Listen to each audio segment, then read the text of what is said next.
Hi, this is Bonnie, and for this video I am going to show you how to make several different envelopes for the backs of your pocket letters that we are showcasing on Sherri's MyBestiesShop.com. So this one right here is one from one of her kits that you can, or envelopes that you can enlarge. It has usually 4 on a sheet, and I enlarge it so that it measures about 6 inches across. Sometimes it's not a perfect circle, but I use the measurement so that it is 6 inches, and then the other one adapts to that, but I want it to be under 6 inches, whatever the deal is. So then the next thing you'll do is you'll hand cut this out. Some people have the silhouette and they can cut out that way their envelopes, but I will hand cut mine. In order to know if it's the right size to be behind your inserts, what I do is actually I usually eye it and just fold it, but just to give you a little bit more detail, what you can do is take one of your inserts before you embellish it and a scrap piece of paper. And all you have to do is trace around it. That will give you the size that you'll need to put on to, so you'll know what the center is right here. But what I try to do is make it just a little bit smaller. So I'm going to cut it in probably 1/8 of an inch all the way around. And that will be my template. So then I will know how to fold my envelope. So I'm going to go ahead and do that and cut it smaller. And then I will show you how you put it on your envelope. Okay, so this is the next step.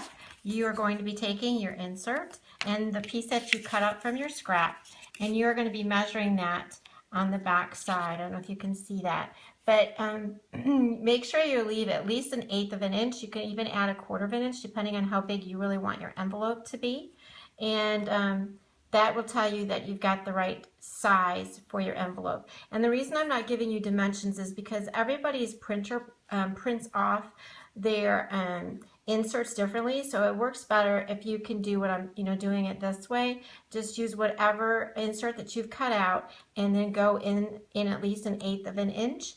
You can go in a little bit more if you want a smaller envelope. It really doesn't matter. So the next thing you'll do is take your template that you just cut out, and you will place that in the center. Here's your envelope that I cut out, and you will place that in the center. Now, some people like to know exactly where the center is. You can go ahead and measure that off if you want to. I just eyed it.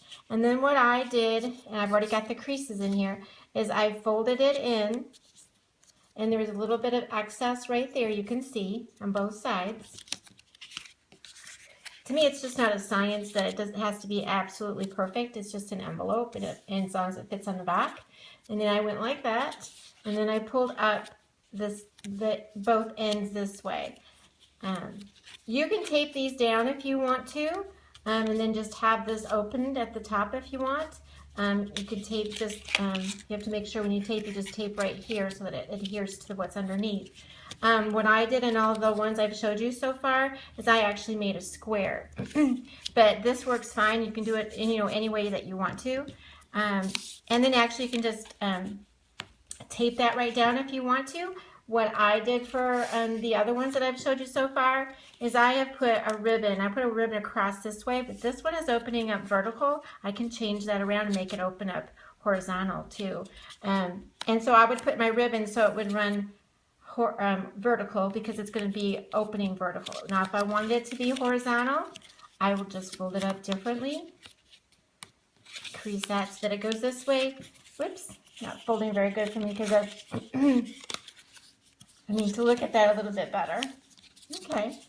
And then I will fold over, and it could be, like I said, a horizontal envelope. It really doesn't matter. It just depends on how you fold it up, and then that will be placed on the back.